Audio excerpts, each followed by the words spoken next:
Hello, guten Tag und grüß Gott. Today is August the 4th and another beautiful Sunday in 2024. So, I'm ready to do another Newswit video. And so I looked over the important stories. And I thought, what the Wall Street Journal considers important. And, I've come up with a few things, but you know, what's really still heading the news, is a few things, and a few things. By a few things, I mean there is the war in the Ukraine and the war in the Middle East.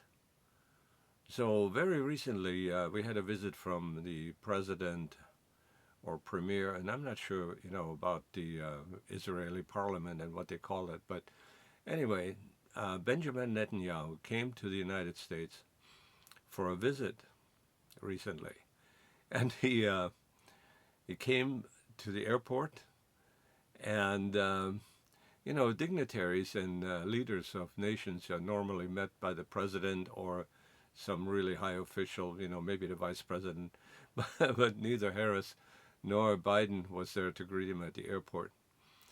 And, they did finally talk, but Netanyahu evidently spoke to the Congress, and I didn't pay any attention to this because why did he come? Well, he comes for support, and he comes for the money that the United States provides so they can carry on their war. And that's not really going very well because Hamas is still dug in. They're still over there in the Gaza Strip, popping out, taking out tanks, shooting at things. The hostages are still away somewhere, hidden away. Maybe they're all dead by now. And Israel is striking the leaders. They killed one of the Hamas leaders actually in Tehran, and so now everybody's bracing for a retaliation from Iran, and they're pretty good at making drones and missiles and armaments and stuff because they've been supplying it to Putin, and because he just can't manufacture enough stuff because the Ukrainians are taking it all out and really degrading the capability of moving that war forward.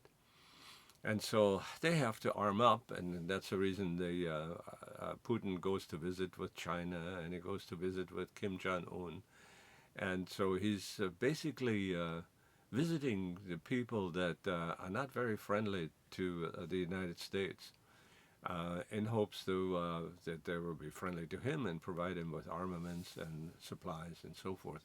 And the Iranians, they've captured a bunch of American drones, and they're smart people, so they cloned these things. And so now Israel is bracing themselves for some sort of an attack from Iran. And then in the meantime, they've also struck Hamas leaders and I think a family, too, of one of the Hamas leaders in Beirut.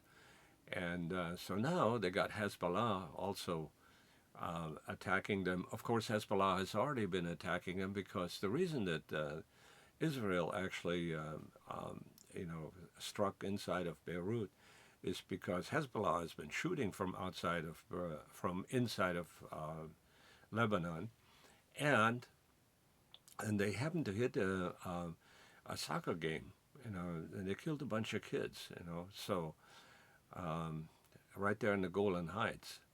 And the reason I'm mentioning the Golan Heights is because I remember as a young man, I before the Israeli war, in I think in '68 or whatever it was, when they took the Golan Heights from Jordan, is Golan Heights for some reason was always a wonderful place for the Arabs to shoot at Israel, and they could reach, I think, Tel Aviv even, and so they just harassed the Jews, like crazy. And so when the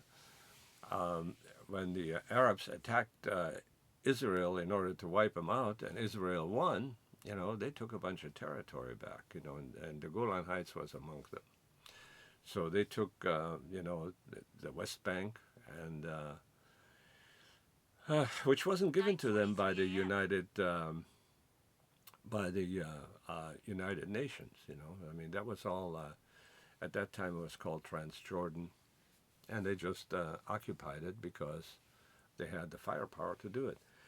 And so now, what's going on? And everybody's worried that this war may be escalating into something much bigger. And in the Ukraine, well, it's a slugfest there because the Russians are losing equipment, men, and so are the Ukrainians. And the Ukrainians, of course, have to get the United States and Europe, to fund their particular effort. And it's, all I can see is the things that I identify with because, I grew up in a war zone like some of those kids that I see now on the media. And, I feel with them. I feel very much for them. And you're going to hear me say that over and over again because during the Russian invasion of Germany and Poland and Czechoslovakia and all that area, and I was there in East Germany, Thüringen and Czechoslovakia and Schoenstatt. Anyway, Schoenstatt in Thüringen and Zwickau in Czechoslovakia. I just want to make sure that, well, of course, we at that time called it the Sudetenland, but the Russians came in and it was really bad and bombings happened, every night. I remember we were always going to bed afraid, because we didn't know whether we were going to be waking up the next day. Because in the morning sometimes we would walk around, we see destroyed buildings, and our house was still standing where we lived, a place that we rented in Zwickau. Anyway, that just kind of hits home very personally, and you're going to hear me talking about that. So, what else is going on in the world? Well, of course, we do have the Olympics now, and I'm really happy to see that Simone Biles had a path toward redemption because, she suffered in the last, I think it was in Tokyo, of what they called the twisties, or what she called the twisties. And so she couldn't go up on a pommel horse in the rings and, do her floor exercises the way she normally does. And this time she won gold, and she did very well. And actually, these Olympics may have been her swan song because she disclosed that she's pregnant. And I'm just flabbergasted over the fact, that a pregnant woman can still win gold, and it's really amazing and a testament to the training and the advice and the care that she took in order to get there. Anyway, it may sound like I'm a big fan of Simone Biles. Well, I'm not a big fan, but you know what? You've got to recognize, the achievement of any person, whether the person is from your race or from another race, or from another area in the world or from yours. You do have to recognize the achievement, For instance, it has to be recognized, that the Kenyans and the Ugandans are winning the Boston Marathon, okay? Well, yeah, so, it's all the blacks, that are the women as well as the men that are winning these long distance races. And the reason they do is because they can, okay? And every once in a while, some white girl shows up, and actually, there's one right now in the Olympics, that is some sort of a really top runner in the 100 meters. So, let's put race and all that stuff aside because, I subscribe to the new idea that is being slowly adopted in the United States. And instead of DEI, diversity, equity, and no, diversity, environmental, and inclusion, they've now changed some of the companies, that can no longer afford, just kind of piss away money on, something that the government invents, as the good thing. They now are drifting. At least some of them are drifting toward MEI. So why not just invent another slogan, which is merit, excellence, and intelligence, and it has the hints of that maybe the best ought to be hired, for the particular jobs, whoever they are, I mean, companies, exist to make money, okay, and by the way, they provide jobs, okay. Let's not, and so people can buy goods and cars and homes and so forth. Anyway, so much on that for now. So the Olympics is going on. Of course, there's a controversy of the Olympics because I did not see this, but the opening ceremony contained some sort of a segment of the Last Supper, and it was a parody of the Last Supper. And of course, the Christians are up in arms over that right now, and so there are boycotts, by Christians, the Christian world. And, maybe we shouldn't make fun of other people's belief system. I mean, look at what happened to the French, when they cartooned Muhammad and Aisha, Muhammad's wife, and put him in a really bad light, because she was very young when she married Muhammad. And, it had hints of pedophilia and that kind of stuff, that they brought out. And so consequently, an Arab group got together and they shot up the publishers of, I think they called it Charlie Hebdo, that, had parodied the Muslim religion, and millions and billions of Muslims believe in that way, and who can take judgment on belief system? And I have a little bit of a judgments with belief systems, when it comes to some of the stuff that the Muslims are doing, to them it just means like. It feels like, the only good Christian is a dead Christian. And, we got to get off that stuff. But then you have to remember, the Muslims, about 700 years behind the Christian religion, with a foundation. And there's a lot of learning and things, that has to go on, that they're kind of missed out on. So if I'm going to be critical about faith and religion, probably Islam ranks right on the top. And certainly I'm not proud of some of the things, that happened during the 1,000 or 2,000 years of Christianity and the colonization and so on. But, we seem to have overcome this to a large extent.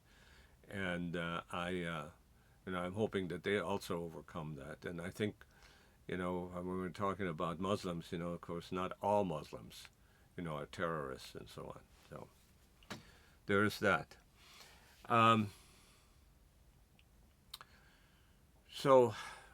Just one more thing on the Olympics. The Olympics are actually, the Russians are banned from the Olympics, which is interesting that the Olympics do that kind of thing. And they've done it before. They've banned countries, either for drugs and so on.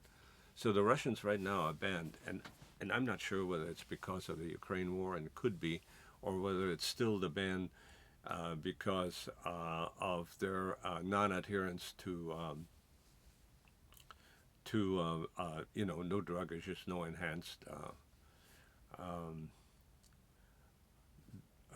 substances. Anyway, I'm not clear as to exactly why, but The Russian athletes are not really banned because they found, Olympics have given them, the Olympic Committee has given them a pathway through Belarus. So you're going to see Russians athletes competing in the Olympics if you're watching this. And, this is probably the first Olympics, that I wasn't really glued to the TV, and I haven't watched it. It's really, and I'm a Christian, but I'm not demonstrating because of the opening ceremony. Although I saw part of the opening ceremony, and that part actually sort of offended me, and who cares whether I'm offended, but the fact, is that they played into the French trope, of being, obsessed with sex, So there was one woman, two guys, and ultimately they were, you know, um, making sexual innuendos and so on, and then, they disappeared in a room and closed the door, and I think she stuck out her tongue or something like that, and closed the door. And if you're supposed to get the impression that they're now in a menage a trois, you know. So, in any case, those are the Frenchies. I'm not crazy about the French in general, except I love their food. Okay, I mean they are the finest cooks in the world. Okay, so much for that. Yeah. What's interesting also in the news, is that that there. It turns out, that Elon Musk is embracing Trump, and what they're saying is, well, Biden caused that because when he invited all of the automakers, he did not invite Elon Musk, to the some sort of forum at the White House, and so Biden snubbed him, and Elon didn't take kindly to it because he invited Biden at that time invited EV makers. Okay, it wasn't just general automakers; it was EV auto producers, and of course they were all in startup mode back then, and they still are in a way when it comes to Tesla. And at that time, Tesla sold more electric vehicles than anybody else in the world, and he wasn't invited to that. And there was kind of a, I don't know. I think Biden kind of fucked up on that. It was really bad. Anyway, so now Elon wasn't too crazy about Trump. I remember that when Trump had his committee of business titans, Elon said enough of that stuff. And when one of Trump's associates criticized him, they talked about something, that Americans, ought to be, and I can't remember exactly what it is, but I know Elon's response was, "Dumb shit, I'm African," you know. Anyway, let's see what else is going on.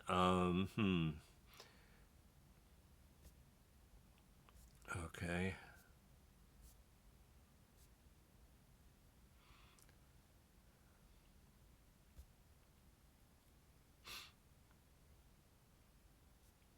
So, fascinating. This is a cute little story here, maybe. So I don't know whether anybody remembers, the story of Theranos. Theranos, is a company that was founded by a person called Elizabeth Holmes, and she was a wonderful presenter because she was able to amass a lot of money. And I mentioned Elizabeth Holmes and Theranos in one of my earlier videos, because what happened is that she lied to their investors and she deceived them and committed fraud. And so consequently, she was convicted, and I think she's going to have to do some jail time. Anyway, her shtick was that, we can do blood tests just by a pinprick. And she sold that idea. Of course, people would love that, to do, and instead of getting a quart of blood taken out of your veins, for a blood test, They should be they would be able to do that with a pinprick, which is a lot less invasive and maybe a lot more comfortable, to people. Anyway, so people thought this was a big thing and it attracted a lot of money. And but it turned out that she didn't have shit going. Okay, and she lied to their investors, that they were, at any moment, and they were doing it, and actually they weren't doing it, they were doing pinpricks, but they were also taking, vials of blood and so on in order to verify their tests. And so anyway, she lied her way to the top, and they called her, the female Stephen Jobs of the day. Anyway, what's funny is just recently it turns out that some of the pharmaceutical companies have actually began to develop those particular tests, and in in Texas right now they're testing it on people, and evidently it's got a lot of promise, and it'll actually head that way, and we ultimately we won't take these vials of blood anymore. We won't have to give those vials for the blood tests, and the pinprick will actually be something that is realized. So these companies have gone beyond Theranos and Elizabeth Holmes, and she kind of missed out on that. And in a way, I kind of feel sorry for her because she did have the vision. She thought that was a great idea, but it just didn't work. So, uh, oh yeah, just wanted to show you this. There's actually a white girl running in the Olympics, so I'm gonna hold that up, and you can see her. She's got fast feet, and she's ahead of a couple of black girls. So, you know, I mean, white girls and white people can too, and eventually, with maybe to develop the kind of musculature, that is required to win in these sports. Anyway, just one more thing. So I saw this, that on the weekend, the Wall Street Journal always has something they call mansions, mansions. So this is just something. And it's fascinating because here's what it says. It says, it's still Malibu, just much, much richer. Now, so it turns out, that there's an area, they, it's kind of like Crystal Cove in Laguna Beach, that kind of thing, and has the homes up on the hill, and there's actually a picture of them. But I want you to notice, how much money these things cost, So there are about 25 homes, just kind of hidden away up there, and they're right around $100 million, So they're between 90 million and 100 million, 65 million, 85 million. Some of them up to 200 million, and there are so there are about 25 homes that are in that range, and so the realtors in the area call it Billionaire Bluff, because you really have to be something, And Stephen Jobs' wife actually has got a place up there, and she's renovating it and doing all that. A renovation for a place like that, could be just a cool $50 million, So anyway, and in general, in California, I would say that, in Southern California, and maybe not so much elsewhere, but in Southern California, if you're not a millionaire, you can't afford a home. I mean, maybe that's overstating a little bit, but everything in our area, is a million this, million that, million, and so on. And that's really kind of crazy, But anyway, I almost forgot to mention another big story, and that is the Evan Gershowitz story. So here's this reporter, which I mentioned before, Wall Street reporter with, Russian, of Russian extraction. I guess his parents, came from Russia.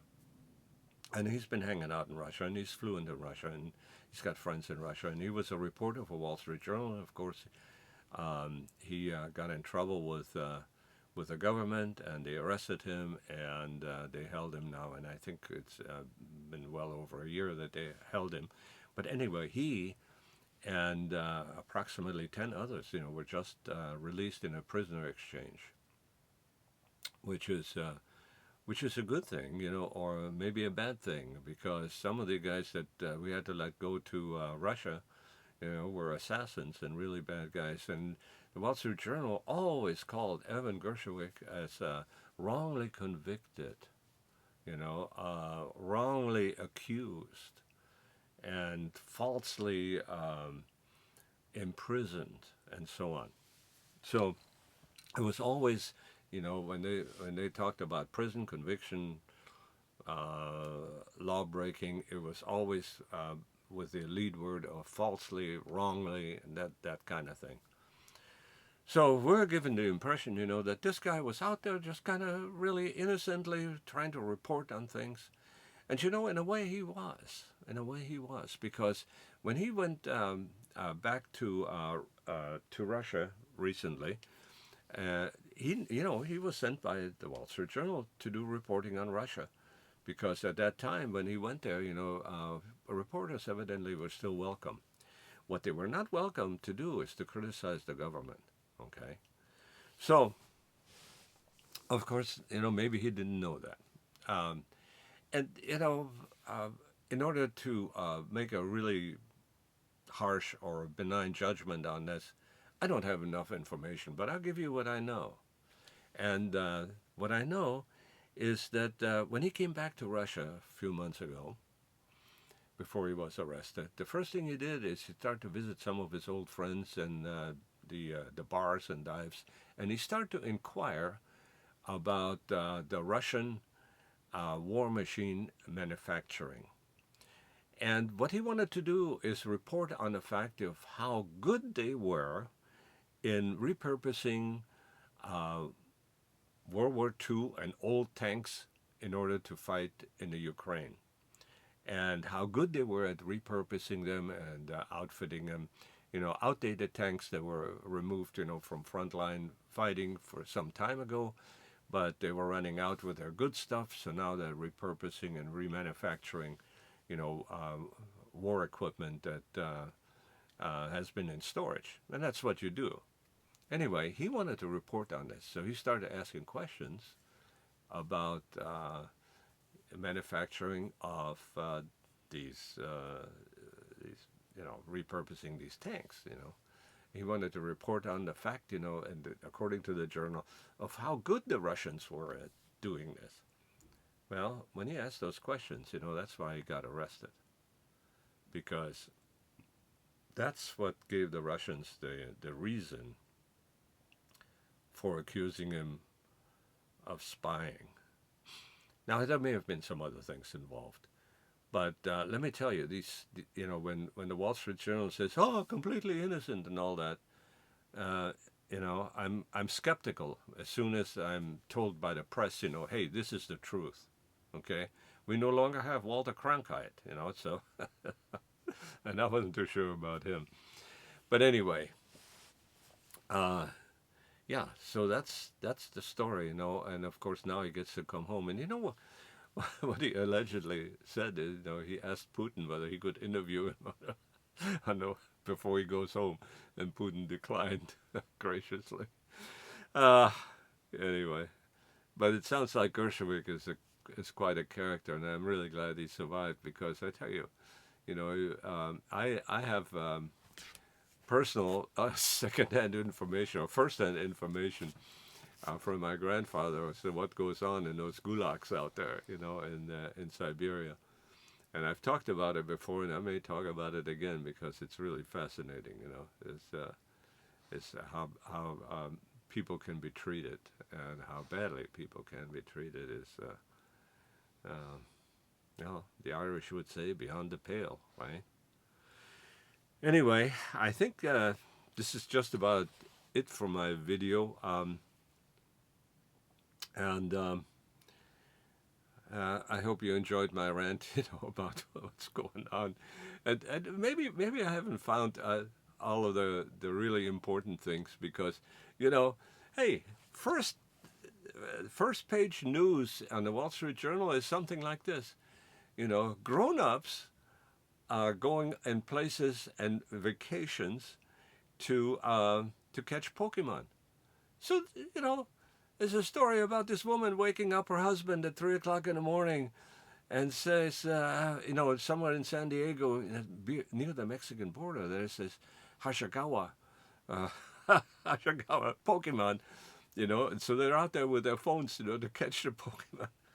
And so they're choosing vacations, where the rare Pokemon are. Oh, man. I tell you, I think sometimes we go a little bit overboard. But you know what? Fun is being had, okay? And I tell you, I wouldn't do these videos if I didn't have fun doing it. So I bid you farewell. Auf Wiedersehen. So long.